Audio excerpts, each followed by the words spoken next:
পেটে কি হয়েছে? তুমি অনেক খেয়ে নিয়েছো, তাই মোটু হয়ে গেছে তুমি? হ্যাঁ, ভাত ভাত। আচ্ছা, মোটু এটা কে? মোটুরিক?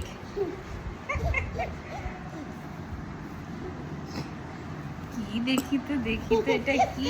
হ্যাঁ, ম্যাজিক। কিছু বলে দাও গাইসকে।